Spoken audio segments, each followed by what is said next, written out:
તપ કરવા જાય છે. હવે તપ કરે એટલે સૌથી વધારે ભય ઇન્દ્રને લાગે, કારણ કે કોઈનું તપ વધી જાય તો ઇન્દ્રાસન એના ખાતામાં જમા થઈ જાય. ઇન્દ્રએ તપને તોડવાના બહુ પ્રયાસ કર્યા છે. મધુવનમાં ગયો છે, એક પગ ઉપર ઉભા રહીને તપ કરે છે. અંગૂઠા પર 100 વર્ષ ઉભર્યું છે. વૃક્ષની ડાળી પર ટીંગાય ઊંધે માથે અનેક પ્રકારનું તપ.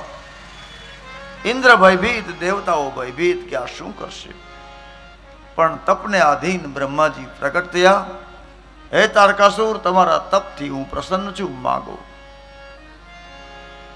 એટલે માગ્યું કે તમ મારા જેવો આ દુનિયામાં કોઈ બળવાન ન હોય. બ્રહ્માજી કે ઓકે. પણ આ તારકાસુર ના વડીલો હિરણાક્ષ અને હિરણ્યકશ્યપુ, અને બધાને ખબર છે દિવસે ન મરું રાત્રે ન મરું એના દાદા જ છે. એટલે આણે એમ કીધું કે હું કઈ એવું માંગુ એટલે હું ક્યારે મરું જ નહીં. ઇતિહાસ ભૂગોળનો જાણકાર છે આ વ્યક્તિ. સમકાલીન પ્રવાહ પણ ખબર છે, અત્યારે દુનિયામાં શું થાય છે, શું થઈ ગયું એ પણ એને ખબર છે. અને વિવેકી અને વિદ્વાન એ છે કે અત્યારે ગામમાં દુનિયામાં શું ચાલે એને ખબર હોવી જોઈએ, અને આગળ શું થઈ ગયું એ પણ ખબર હોવી જોઈએ. એટલે વિચાર કર્યો કે ભગવાન ગમે એવું રૂપ લઈને મારી તો નાખે, પણ આપણે કઈક નવો રસ્તો કાઢો. તો કે હમણાં જ ભગવતી જગદંબા સતીઅંબા પિતાની ઘેરે બળીને ભસ્મ થયા છે. શંકર દાદા સમાધિમાં બેસી ગયા છે. હવે શંકર દાદા કેટલા હજાર વર્ષે ઉઠે એ કે નક્કી નહીં. અને ઉઠ્યા પછી હું એવું કરું કે શંકરનો સગો દીકરો મને મારે એવું હું લખાવી લઉં.